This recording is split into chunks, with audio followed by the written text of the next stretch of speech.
公主见过我？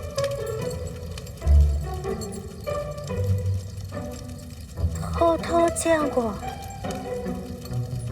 我比你还意外呢。什么叫偷偷见过呀？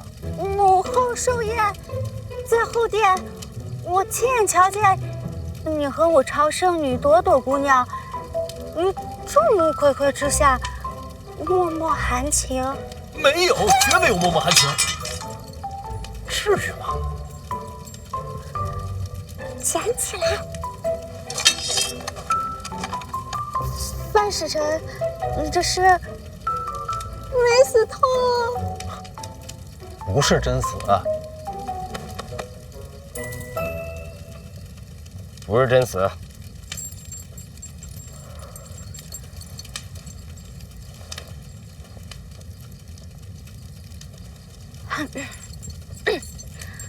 没事了，散了吧。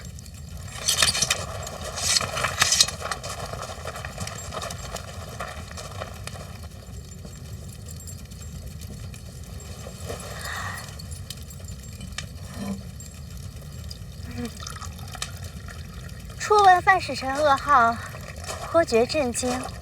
现如今见到范使臣安然无恙，本宫也颇觉欣慰，总算没有天妒英才。公主很少出门吧？身为公主，怎能擅出宫门？明白了，所以有些紧张。大齐皇室无论在何处，都得荣辱不惊，怎会紧张？行，明白了。公主殿下，咱们聊点正事儿。啊？你来之前，你家小皇帝和太后跟你交代什么了？都下去吧。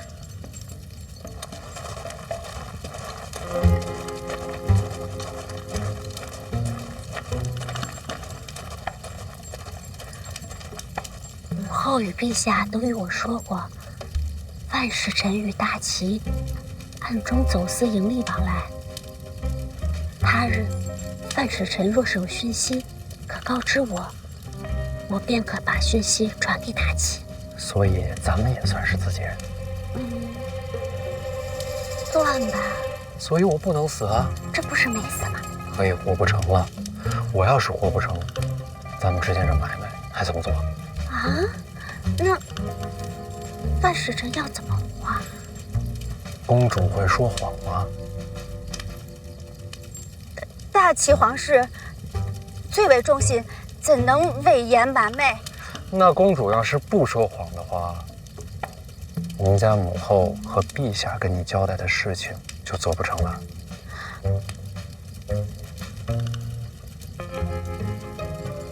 那我也不会啊。公主放心，很简单的，我教你啊。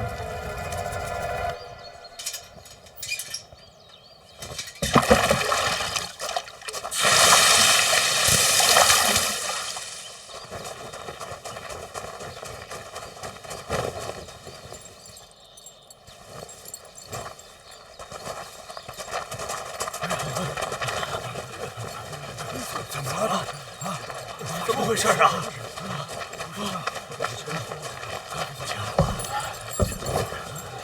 恭喜诸位，终于逃出生死之危。生死之危啊！使团离开大齐，进入庆国境内，就有人追踪而来，暗中窥视。公主危言耸听了，使团进入庆国，自有军方护卫，谁敢动手啊？对，这世上总有千军万马也挡不住的人。哦，难道是大宗师？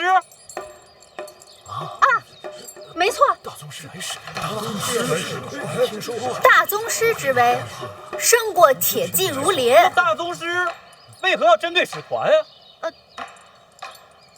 庄墨涵先生临终之际，将一生藏书赠予范闲范大人，这代表什么？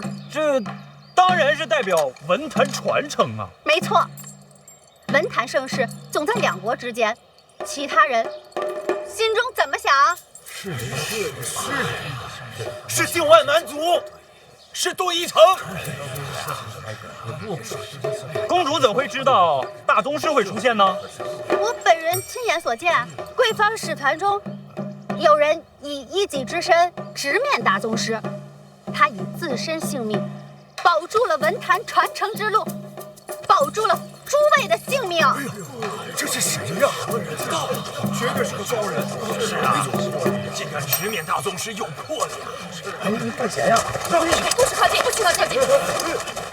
小范大人，小范大人，你不是已经死了吗？小范大人，这到底是怎么回事？给我们大家讲讲啊！讲讲。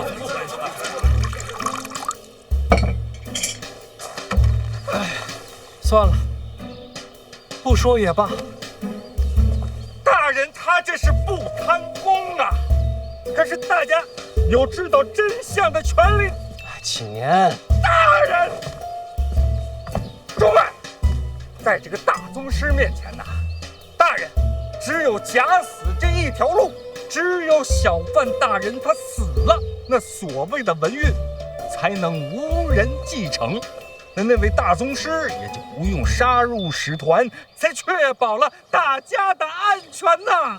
原来小范大人假死是为了救我们，为了庆国呀，不值一提。公主啊！凑巧此事被公主撞见了，多谢公主为范某隐瞒。文运乃国运，大齐南庆，分而享之，岂容他人染指？公主请坐。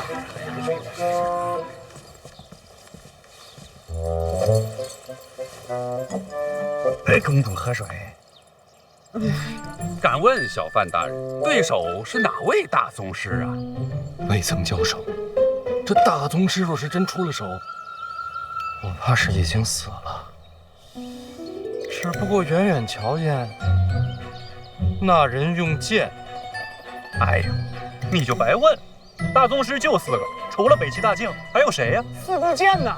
我没看清楚，可不能乱说冤枉好人呐。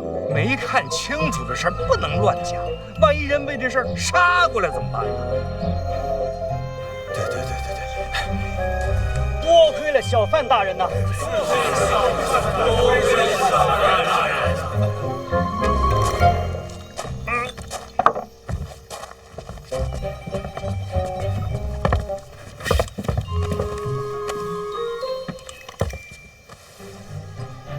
一切为了庆国。庆国！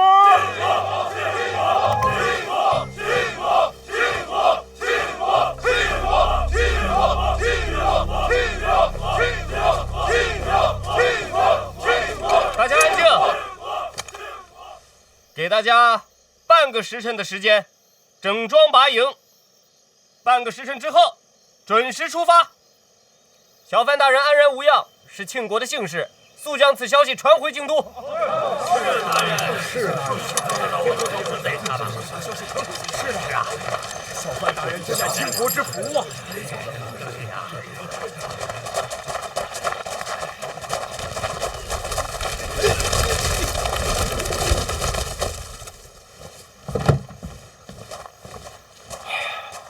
终于活过来了。是啊。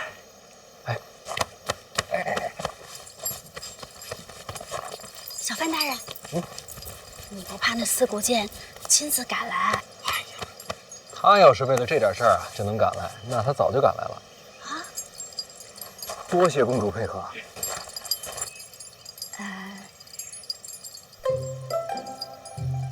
范大人，有件事不知能不能问上几句？你问呗。贵国与我大齐联姻，那位大皇子是怎样的人啊？大皇子常年领兵在外，我跟他没见过。哦。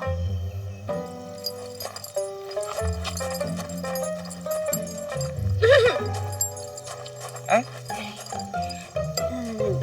见过大皇子吗？没有。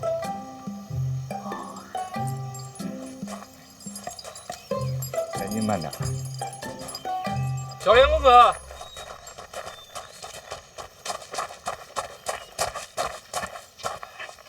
多谢啊。通过我的手，你死了；通过我的嘴，你又活了。范闲，没下次了。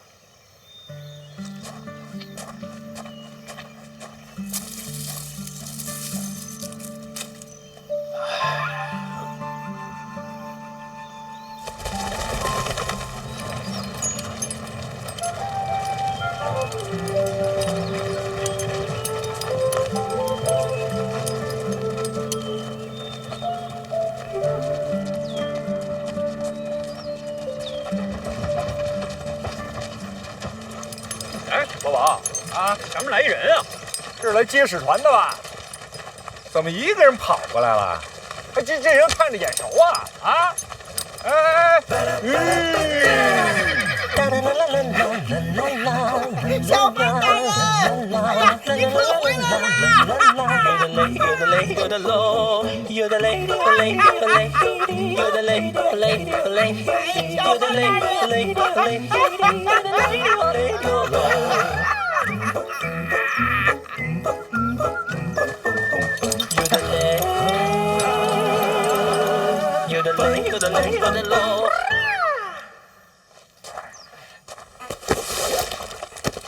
辛大人，要不车上歇会儿？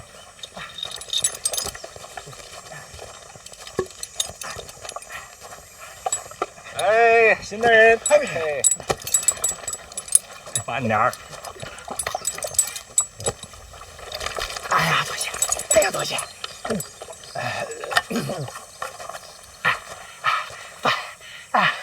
范大人，此行真是大展国威啊！如今回京，必平步青云，可喜可贺呀！那这么说起来，陛下没怪罪我欺君之罪？啊，哎，陛下没说，就让我等迎接使团归京啊。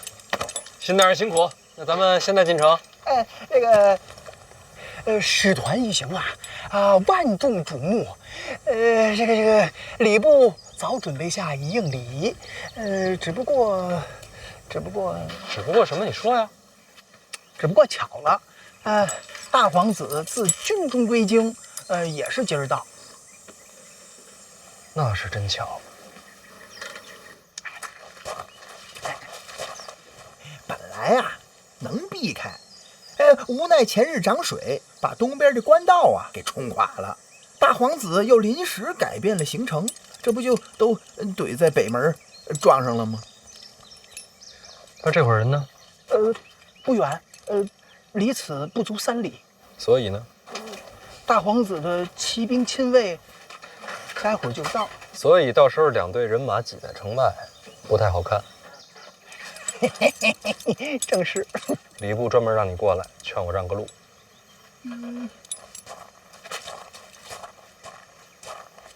人家毕竟是皇子。范大人劳苦功高啊！大人，您待会儿就在路边上，您稍微歇一会儿，等殿下一过，礼部红入寺各位主官必亲自出城迎接使团进城。这点小事随便找个办事儿的，跟我说一声就行。怎么辛大人自己跑一趟？无妨，我对范大人也是日思夜想啊！您看，兴奋的我昨天晚上都一宿没睡觉。您看我现在见您多激动啊，激动的我眼泪都……辛大人收。辛大人晚些再哭。行，我待会儿再哭。那您这让路的事儿，这事儿简单呀。哎，是，我做不了主啊。啊？北齐大公主也在车队里，知道吧？啊，那是知道。将来两国联姻，这位就是大皇子妃，也知道吧？啊，知道。那让路的事儿，咱是不是得跟人请示一下？我看就没有这个必要了吧？你想瞒着？瞒着好。好，都听见了。听见了。欺瞒皇子妃这事儿啊，那是新大人主张的。别呀！那还是请示一下吧。行啊，都听新大人的。别都听我的呀！别，新大人，我做不了主啊！怎么会这么巧？说是换了行程，换了行程，就碰上我这边啊。虽说这公主车驾便代表着大国威仪，但是外臣觉着吧，反正将来都是一家人，这种事情不必在乎，好商量。都听新大人的。别都听我的呀！别，新大人，我做不了主啊！怎么会这么巧？说是换了行程，换了行程，就碰上我这边啊。虽说这公主车驾便代表着大国威仪，但是外臣觉着吧，反正将来都是一家人，这种事情不必在乎，好商量。让还是不让，公主定吧。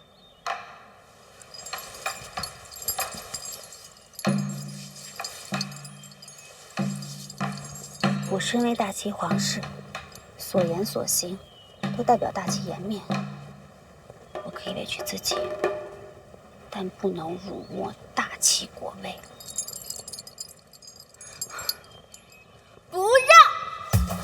不让。我也是尽力了。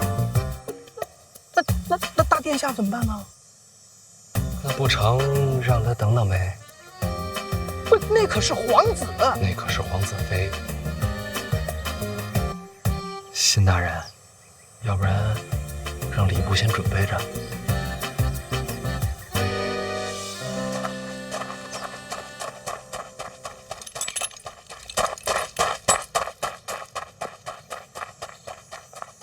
出发。行。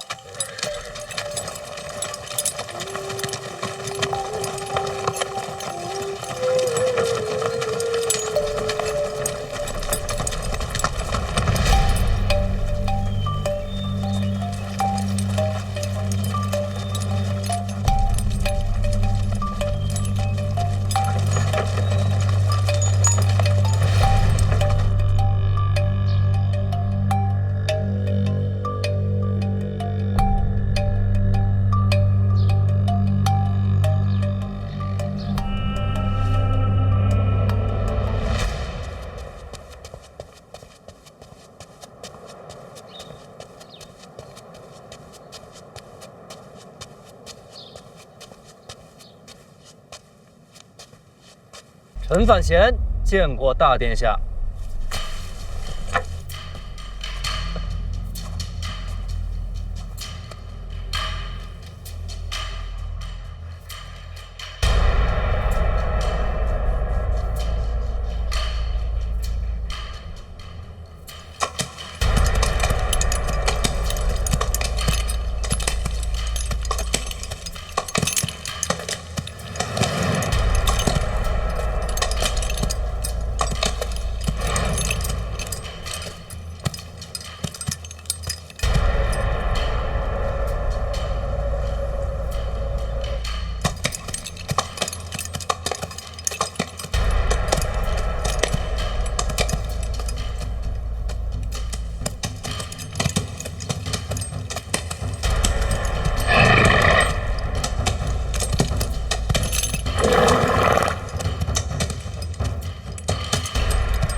我听过你的名字，臣惶恐。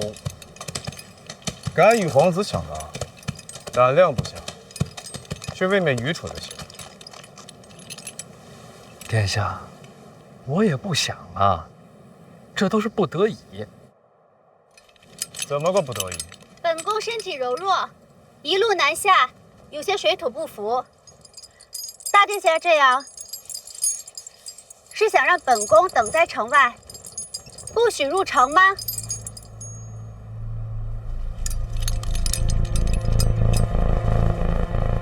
回殿下，这就叫不得已。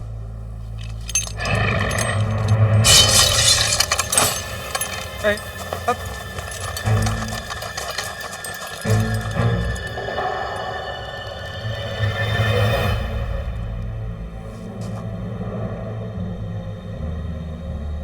倒是有几分本事。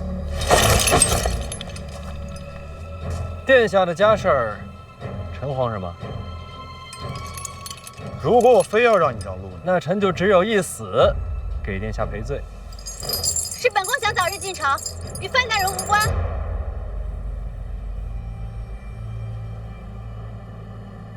胆儿不小。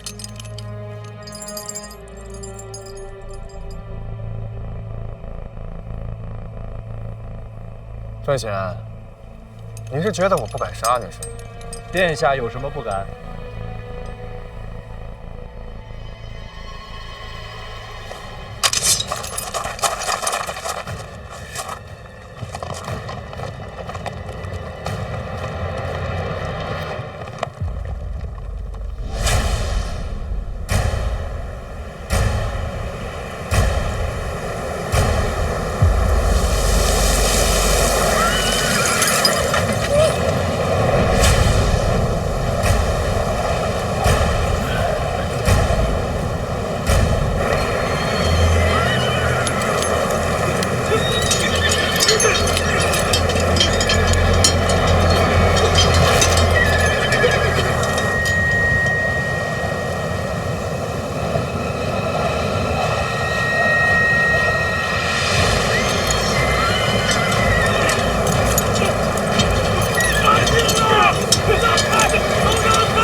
好身手，殿下客气了，马惊了，咱们这边帮着管管，应该的。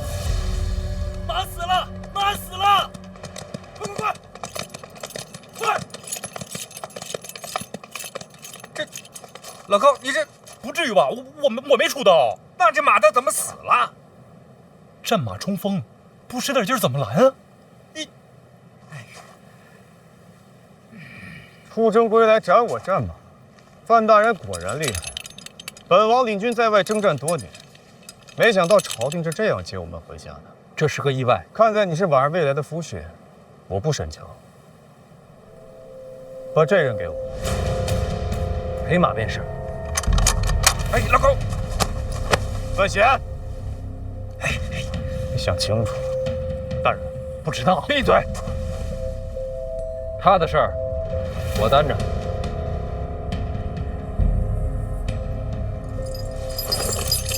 是本宫发的话，不必为难范大人。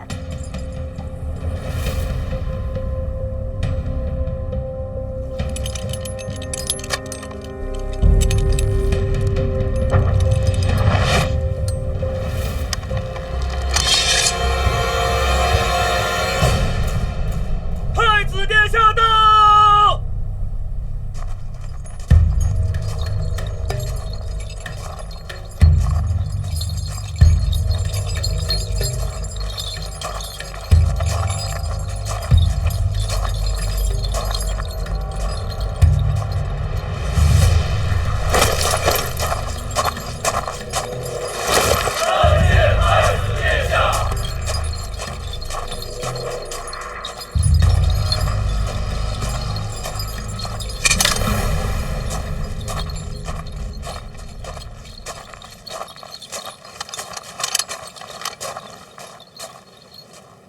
陈范闲参见太子殿下。自家兄弟，不必多礼。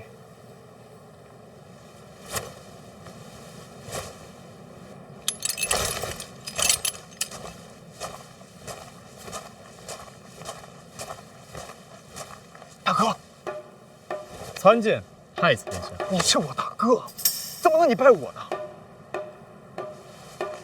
常年在外征战，都瘦了。瘦不要紧，在外奔走，心情愉悦。要不是圣旨，我还不想回来呢。你得回来啊！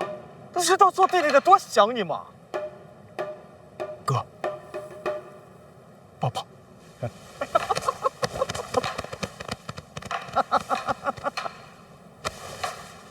都到家门口了，为何不进去？不是我不想进去，实在是被人拦着了。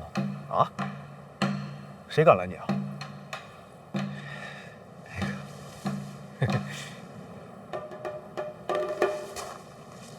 不又是你啊？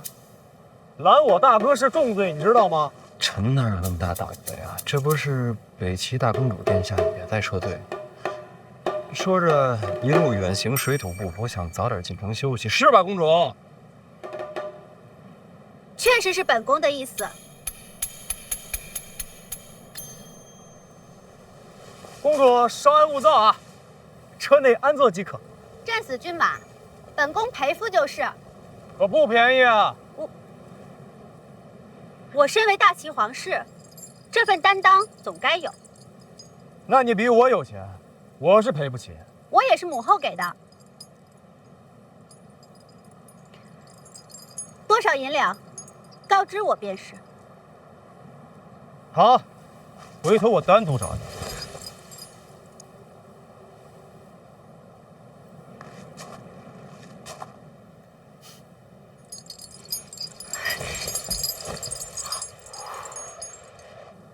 大哥，公主是你未来的王妃，我未来的嫂嫂。可是人家范闲夹在中间，确实有点难办。当然了，如果你想出这口气的话，做弟弟的一定好好教训他。殿下都这么说了，我还计较什么呢？对呀，别跟他们一般见识。大哥多年未回，应该是第一次见吧？我呢，正式给大哥介绍一下，这位就是咱们大庆国的青年才俊范闲。臣参见大殿下。我知道他，婉儿的夫婿吗？哎，对，现在还在给院长帮忙。监察院提司，好大的官威啊！大哥，那婉儿不就宛如咱俩的亲妹妹吗？那看在婉儿的份上，咱们放你未来的妹夫一马。殿下真的以为我是为了拦路生气吗？那大哥是为何呀？成婚可是大事，可如今呢？父皇说，只要娶了婉儿，就能够接手内库的财权，然后他就出现了。他要娶的到底是婉儿本人，还是那数不尽的荣华富贵？自然是为了人，谁都会这么说。陛下开的口，非要搭上内库，我倒是不想要，总不能抗旨啊。父皇这旨意，确实糊涂了起来。二位虽然未曾谋面，但是以我对二位脾气秉性的了解啊，二位啊一定可以成为挚友。天色也不早了，这二哥和三弟还在里头候着大哥呢。依我看，要不咱们里边说？那敢问殿下，这进城怎么分先后啊？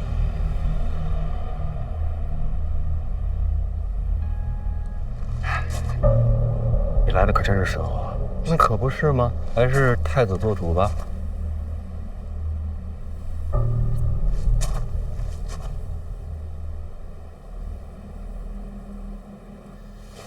二哥，大哥不是要和使团起冲突吗？咱不去劝劝？咱们是来接人的，不是来劝架的。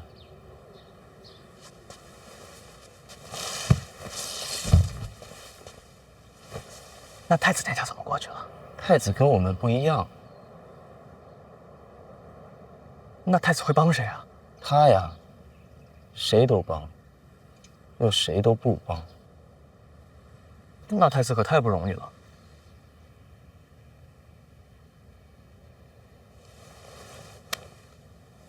活着都不容易。来了。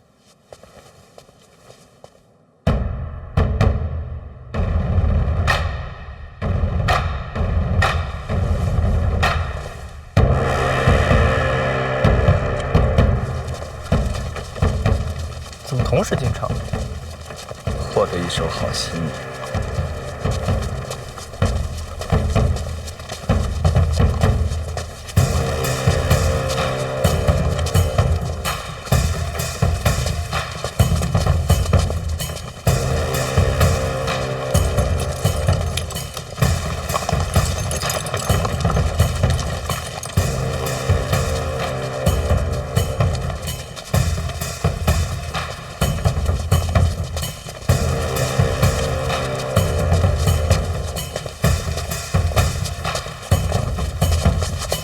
大哥，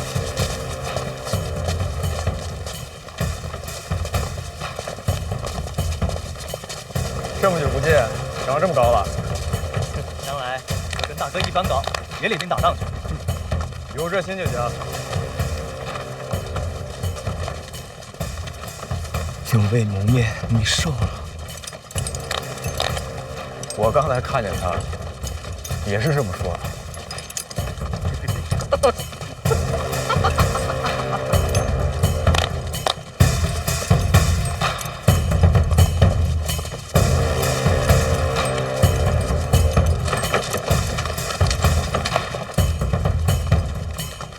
让大哥好好看看。结实了很多啊。早知道你跟大哥一起回来，我应该给你准备些礼物。殿下客气，您在路上准备的厚礼，我已经收下了。真的？我都忘了。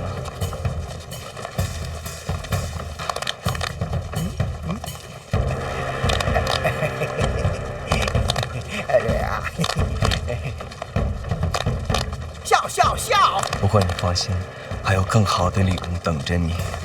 那就期盼。哎，要说还是咱二哥面面俱到。太子殿下功高盖世，力挽狂澜。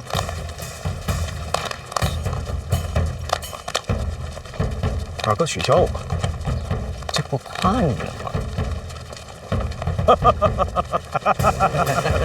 过奖了，二哥。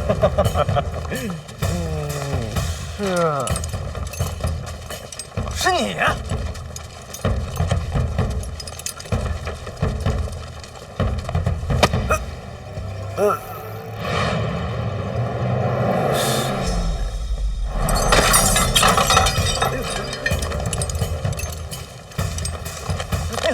这位就是三殿下。不是做梦，他是真的。躲什么呀？他们打晕了我。你确定？确定啊，我还以为是做梦呢，这是真的。你对皇子出手？请问殿下，我在哪儿把你打晕的？就在报什么？您接着说，这儿没人能拦得住您。放心说，大哥在。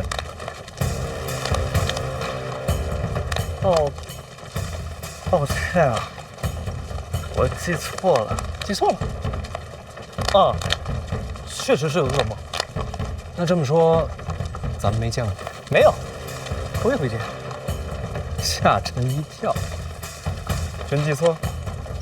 真的，我常年在宫墙之内，哪有机会见范大人？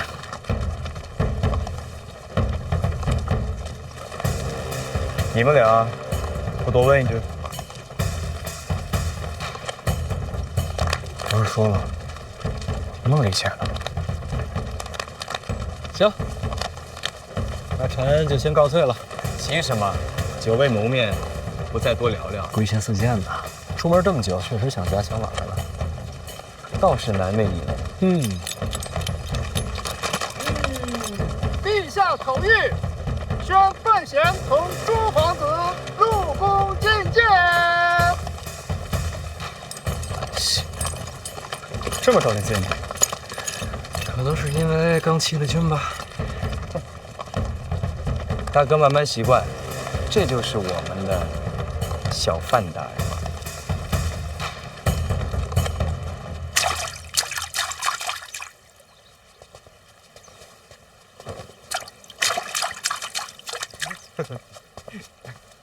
大哥，太子殿下，殿下，都说了，自家人不必多礼。二哥好啊！刚才那个叫什么范闲，不是跟殿下在一起的吗？陛下召见，马上要开宴了，父皇单独见他，怕是要重罚。为什么？范闲出使归来，中途假死，闹出这么大事端，总要有个结果。听说是四顾见危险，无奈装死。遇险是遇险，欺君是欺君，两码事。二哥这话严重了，毕竟对方是大宗师，情有可原。哦，太子的意思是，只要情有可原，人人皆可欺君。我可没这意思啊。随口说说，别害怕。不要私下擅论朝政。陛下到。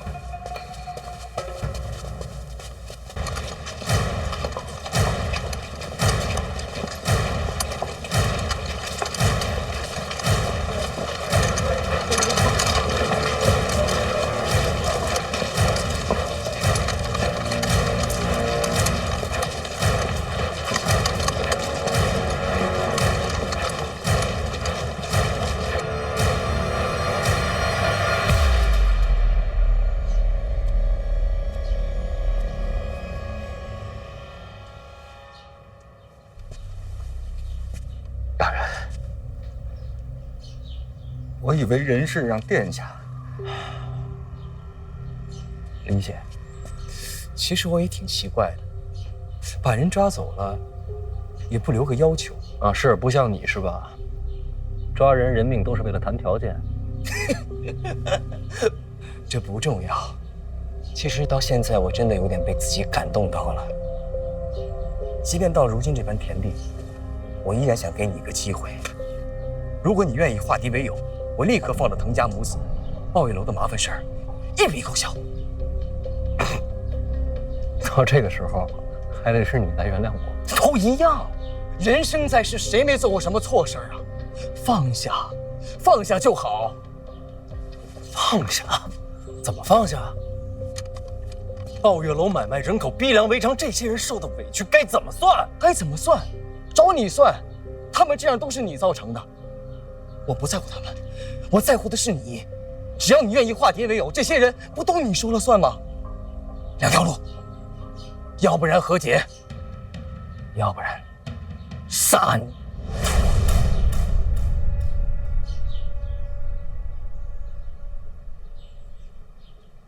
明白了。我不和解，李承泽，咱俩不是一路人，我跟你注定为敌。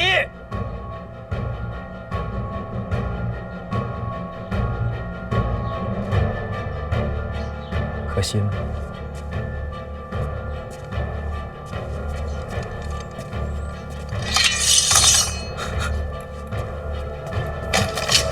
京都府办案，放下令！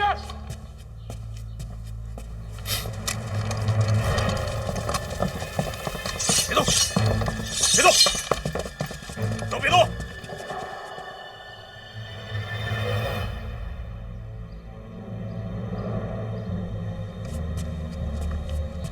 你都死了，怎么把京都府差役给调来呢？不对，没死也调不来京都府，会是谁呢？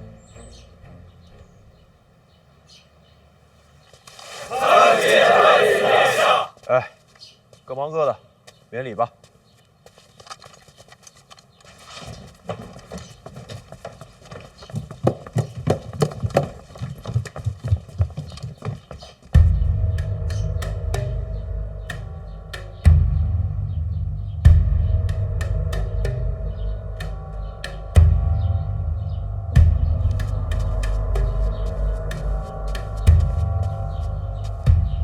二哥也在啊。见过太子殿下。哎，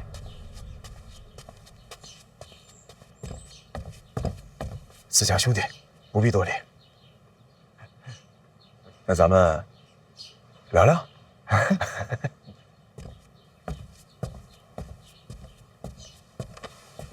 都免礼吧。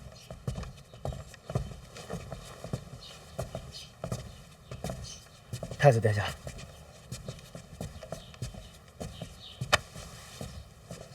这孩子什么章程啊？困了，睡一觉。就这么睡啊？孩子长身体，觉多。我小时候也这样，理解。理解个鬼！哎，你这脸怎么回事？驴踢的。嘿，二哥还真是什么都知道啊。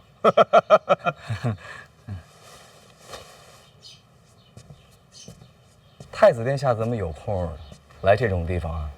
闲来无事，看见京都府办案就跟过来了。办什么案呀？鲍月楼啊，私买人口可是国之重罪，我得来看看呀。谁成想在这儿还碰上二哥了。二哥，要不明日再来？啊？我劝你说话做事三思。思什么？怎么思啊？范闲欺君，这是死罪。你连这也敢护着？他不真死了吗？眼前这位是？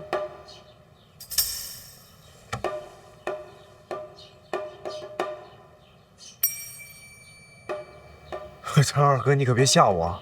我这眼前哪有人啊？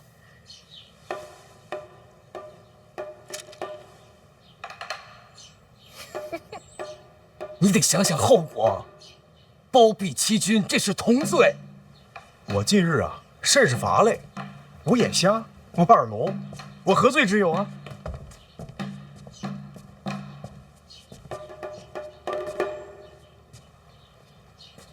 这事要真是闹大了，你觉得你护得住吗？不知道，咱试试吧。京都府衙办案，拦着的，按谋逆处置。就不动动脑袋想想，怎么收场啊？没想过，要不然你想想。冒昧问一句啊，太子殿下怎么知道今日我会来这抱怨楼？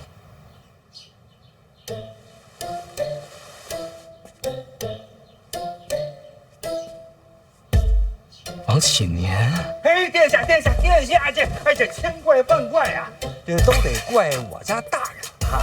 小人本质还是纯良的。范闲去抱月楼了？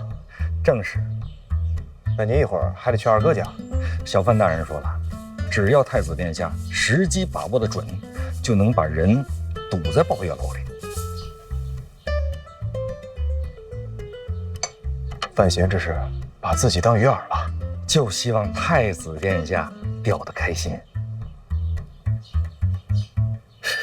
连环套，真把我给骗了。这都是我家大人，他的心眼太多，小人也是勉为其难。要是你的妻女真是我抓的，刚才我都把人交给你了。还好哈，他们母女啊不在您手上，这就安全多了啊。话套得好，坑啊挖得妙。哎呀，小人惶恐，小人惶恐。王启年，你这坑蒙拐骗挺自然，把我都给骗了。平时没少干吧？哪儿有啊！王某一向都是洁身自好啊，主要是被我家大人呐给拐带的啊。哎，二哥，咱这刀都拔出来了，怎么你还聊上天了呀？拔刀？拔什么刀？没拔呀，那就坐下聊会儿呗。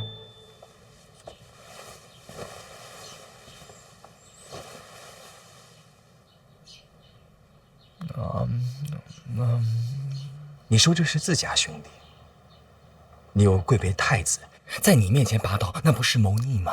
当个玩笑，开个玩笑就得了啊！正因为是自家兄弟，我才得劝你两句啊。这抱月楼你就不该来，这旁人要是看见了，难免会闲言碎语的。这抱月楼的东家是范家，但抱月楼的二东家是你这长身体的弟弟，这二东家也是你长身体的弟弟。二哥，你还真错了。楚军不入皇子之列，他比我小吧，但他排老三，所以这兄弟算不到我头上来。怎么着？今日准备把我给拿了？你这话说的，我把你当亲兄弟，出了这门啊，我只字不会提的。那我该怎么回报呢？把童家母子放了。啊，范闲不是不在吗？刚刚是我的心上。哦。其实闹翻了又怎么样？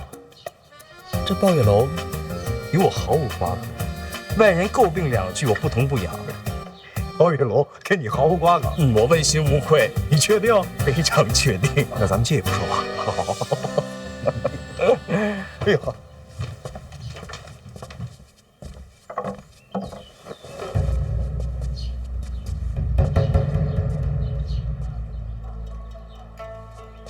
楼下是圆梦吧？他们在说什么呢？听不见。不知道，别看。曾经流金河的花魁名气不小，如果我没记错的话，应该是洪城收了他。洪城虽是靖王世子，但是我与他缘浅，并不太熟悉。二哥跟他挺熟的，可以说洪城为二哥马首是瞻呀。把话说明白点啊。这个关系呢，就是圆梦跟洪城，洪城跟二哥，铁三角吗？这不是？外人看来，二哥跟着抱月楼还是有点牵连的。有点牵连恐怕不够吧？就怕深究。那要是什么都查不出来呢？人言可畏啊。直说吧，人言可畏，想换点什么？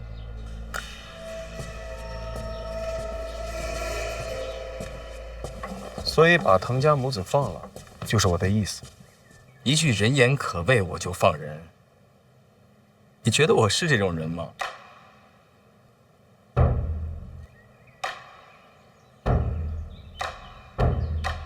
看人真准，我还真是。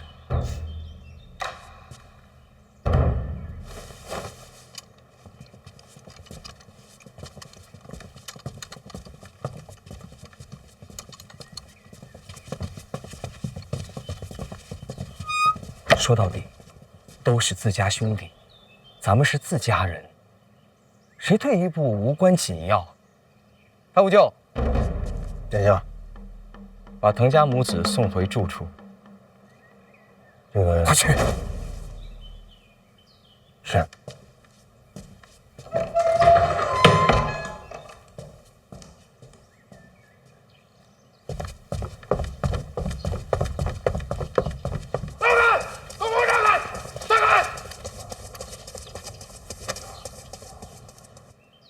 还有什么吩咐呀？你放心，人我肯定放，不打折扣。人言可畏，我害怕。那二哥有什么吩咐吗？太子这都到了，我还不低头认输啊？麻烦问一句，能走了吗？请便。人心难测，好自为之。哎，他跟谁说话呢？不知道。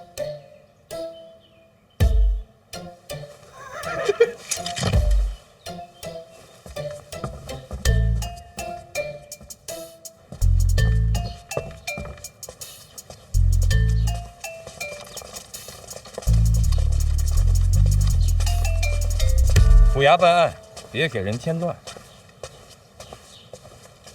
别耽误人家了。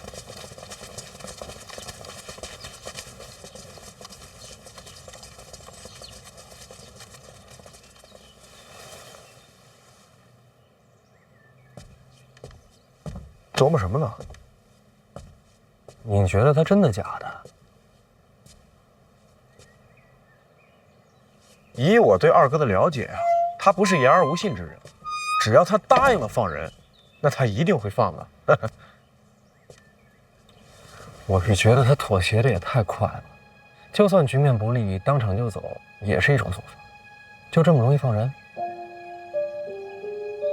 那有可能是就我说的那铁三角，他肯定也觉得说，那外人看来他不可能跟着抱月楼啊一点干系没有，是不是？圆梦这个漏洞，未免也太大了点。那有可能是我来的太急了，他没来得及藏人。不是，我的意思是，他为什么非要这个圆梦来管抱月楼？换个人不行吗？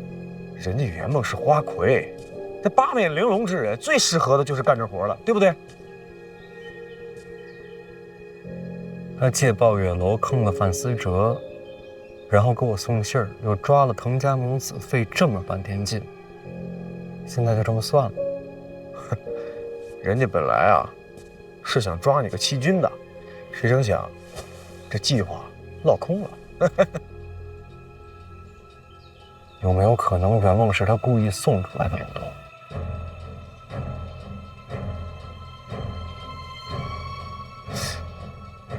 那他图什么呢？图什么？是啊，图什么？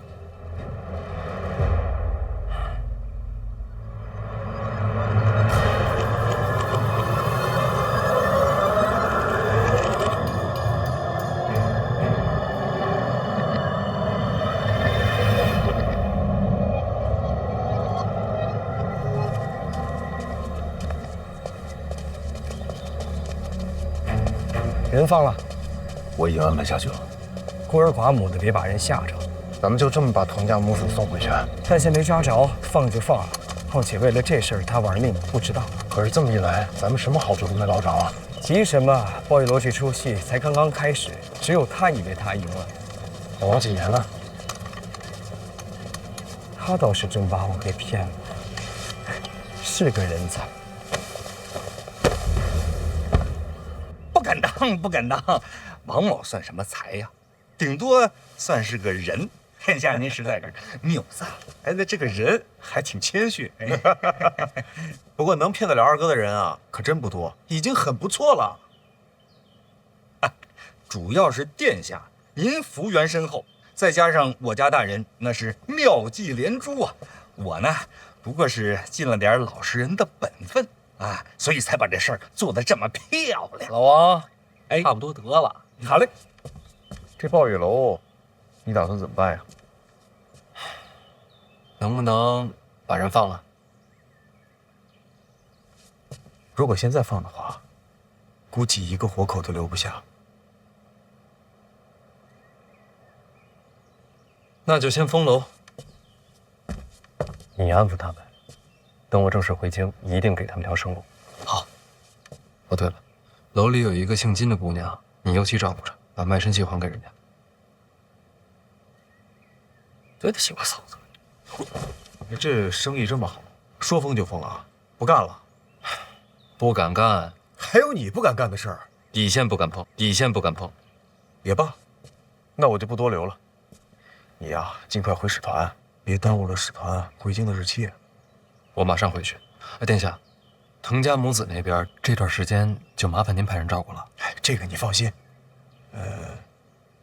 那二哥那边，你是打算一定查到底？那就好。史家镇那边这几天会有新的消息，别的不多说了，等你正式回京，咱们干票大的。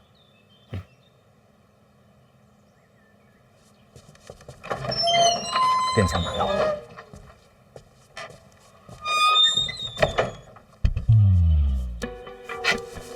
哥，我跟你劝你两句啊，这个太子殿下跟二殿下他们斗归他们斗，咱千万别掺和，这是掉脑袋的罪过。掉的又不是你脑袋。哎呀，掉谁脑袋也不行啊！就上次你那个死讯传回京都，那整个京都都炸了庙了，那都轰轰烈烈的，多少人上家送礼去，你可别折腾了吧。等我活回来，这些东西全退回去。人家不要，干嘛不要？大人，您想啊，您要是没死，那这里谁敢往回打呀？要是您活了，那懂事的那不得再送一批礼过来？就不是那当官的材料。这都什么破事儿？这可不是什么破事儿啊，这就是京都官场人情世故。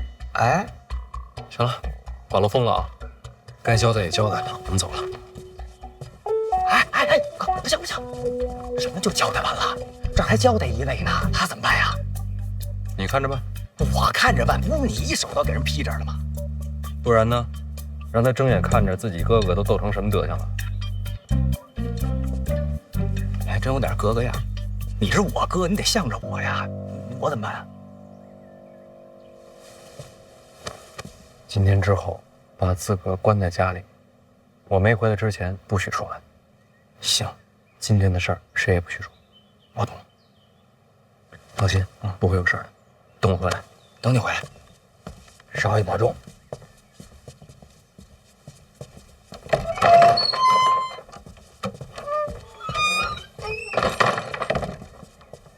钱容易吗？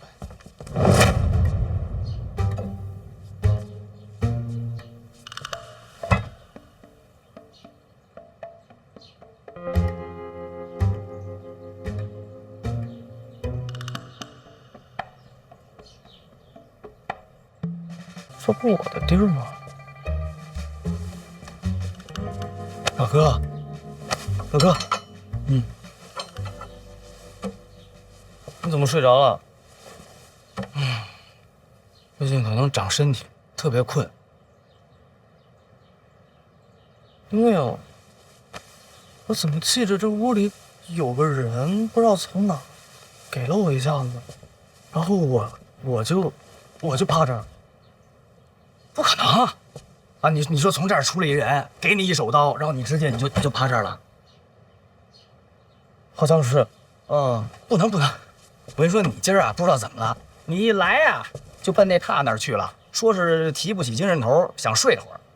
我估计你是做梦。做梦了啊！哎，可你这眼睛就让驴踢了。驴？你还养驴了？啊，没有，我梦见的。啊！我梦见这儿有头驴给了我一脚啊！看这梦可够热闹的。是呢，我还梦见2条狗在这儿打架呢。那行，咱们继续吧，听曲儿啊！哎，小弟，听我的，今儿先别听了，你先回宫好好歇歇吧。为什么？最近咱们啊，这个精神状态都很差，对吧？你看梦特别多，我梦见让驴踢了，你梦见让范闲打了，对吧？范闲，有坏人，你梦见让坏人打了，对吧？所以我觉得就算了。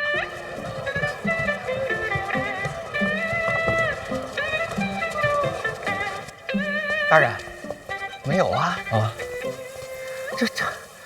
这到底去哪儿了？您说要不是二皇子给抓了，他们能去哪儿？你在京都人缘怎么样？离开这半年，顶多是银钱上有一些纠葛，但也不至于牵扯到家人呐。大人，您先回使团吧。啊，7年对不住您，不能陪您了，我得接着找他们。我陪你一块儿找。大人，您赶紧走吧，要不然来不及。没事儿，人最重要。夫人，你在屋内啊？爸爸呢？躲什么躲？给你擦擦汗。啊，瞧把你急的！哎，我们就在屋里，我哄他睡觉呢。但我怎么没看见呢？你们怎么就消失了呢？被人带走了。带走什么意思？保护我们。保护？谁呀？还能有谁？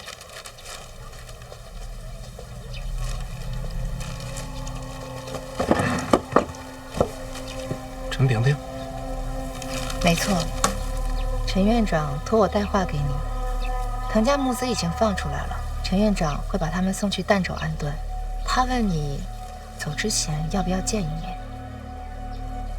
不用，我离他们越远，他们越安全。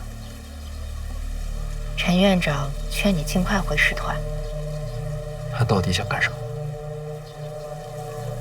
陈院长说，北秦一行之后，你恐怕对他有所忌惮。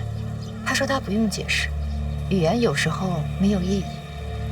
他对你怎么样，不是看他说了什么，而是看他做了什么。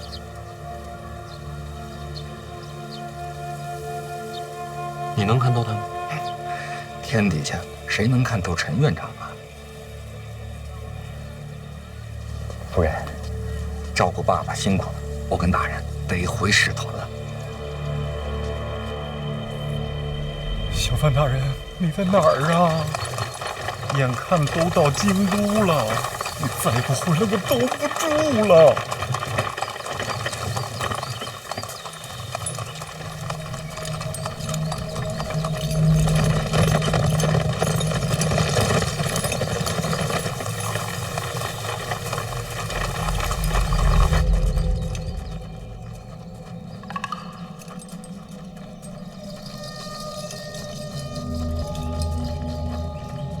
看见了吗？此人每天都在对着范闲的骨灰说话，虽然听不清楚说的什么，但这份忠诚，倒确实让人佩服。在哪儿啊？到底呀，急死了！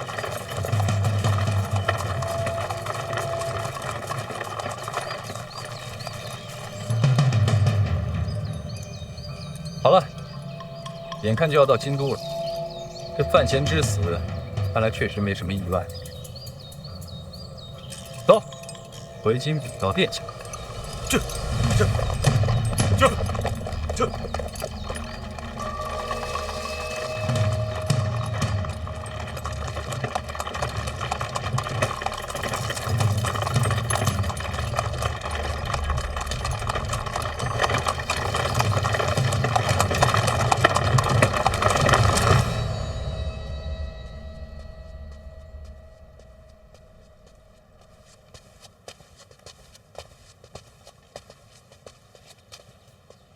几天都没出门了？是，饭都送到屋里了。是不是生病了？能吃得很，我们还给他准备了好喝的酸酪，还加了水果，瞧着不像生病啊。屋里还有其他人？没有啊。说不准，孩子这岁数，做出什么都有可能。给我，你下去吧。是。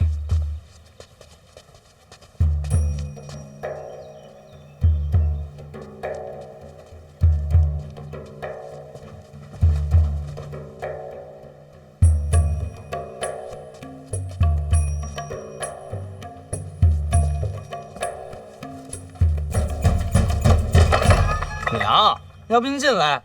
哎，送了。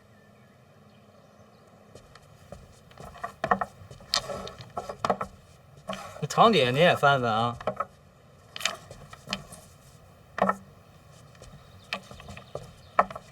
那还衣柜子。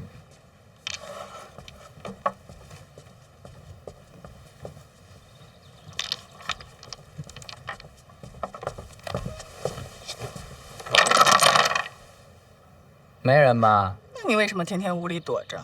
平时没这样啊。他不让我出去。谁呀？没事，我自己不想出去。为什么？闯祸了？你就别问了，反正我不能出去就完了。不是惹上姑娘家了吧？什么姑娘家？哪有姑娘家呀？没有，你别瞎猜。那你要在屋里待多久？其实也不知道，估计再等一阵就能出去了吧。等人？没有，别问了您。哎呦，没完了您。姑娘家？哎呀，她要是姑娘就好了，男的。娘，我这几天没出门，爹有没有问过我呀？问你干嘛？我这么多天没给他请安，他不生气？没有啊。你不在他跟前晃悠，他心情好了许多。我一猜就是，爹从来都没有瞧得上过我。你这孩子，娘不是跟你开玩笑呢。没事儿，您不用慌，我一直都知道，从小到大，干什么爹都不高兴，干得多好他都觉得我没用。娘，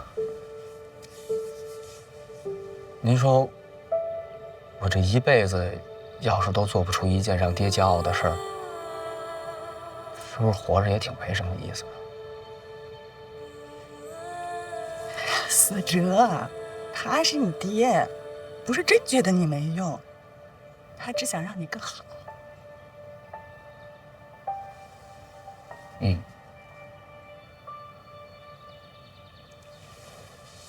现在可以说，那个男的是……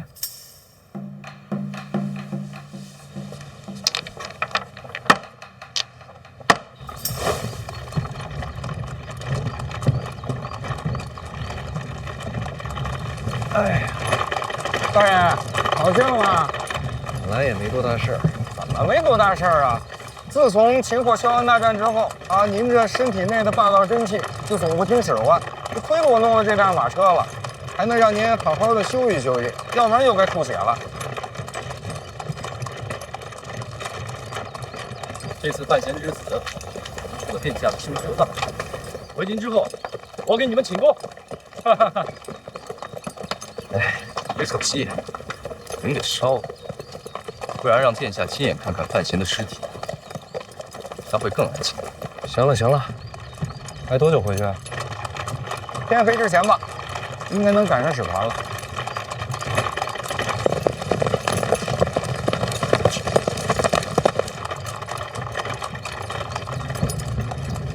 我得出去透口气。哎，您再忍忍吧。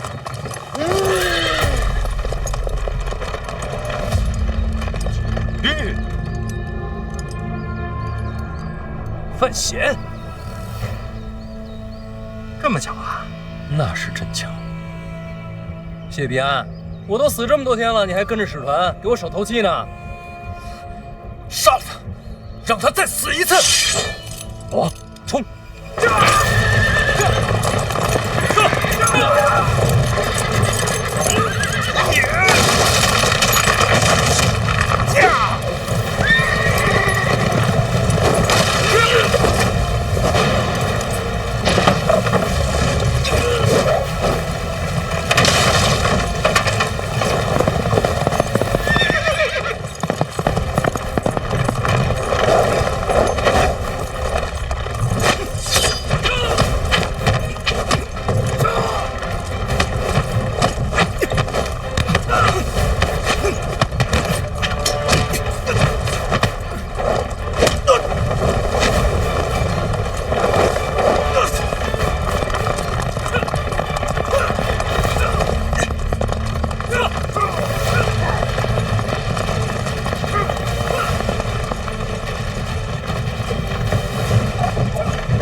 大人，咱赌赢了。千里相送，终有一别。回吧。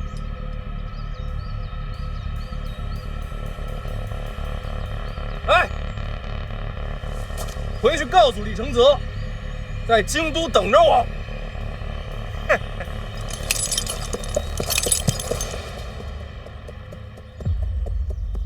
大人，不追了吗？已经离京都不远，无法再冲杀使团。这儿，他就算真的活过来，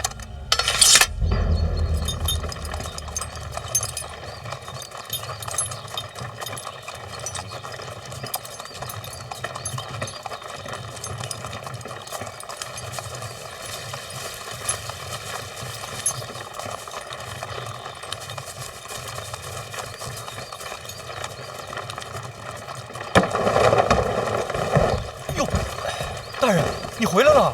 哎呦，我也回来了，都回来了，太好了，真是不容易呀，总算是活过来了。哎，那小袁公子说你活不过来了，他跟那瞎说什么呢？我先把这灰给你砸了。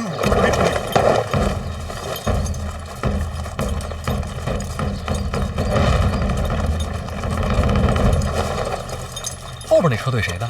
哎呦，北齐大公主。北齐大公主啊，哪儿来的？啊？一路这不就跟着使团吗？你们刚走不久就跟上来了。北齐小皇帝新下的旨意要跟咱庆国联姻，这一路上跟着使团，天天催路程啊。多亏小严公子据理力争，这才每天走得慢点儿。嘿嘿嘿嘿嘿。哎，跟谁联姻？咱庆国大皇子啊。大皇子？大皇子不是常年在外领兵打仗吗？怎么成亲呢？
老大要回京了，边军换了统领，大殿下只带了贴身护卫回京。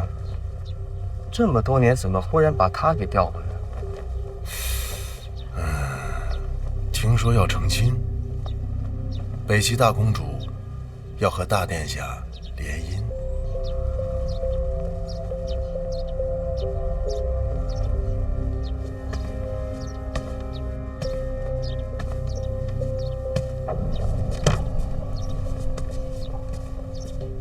就这么把一辈子给定了？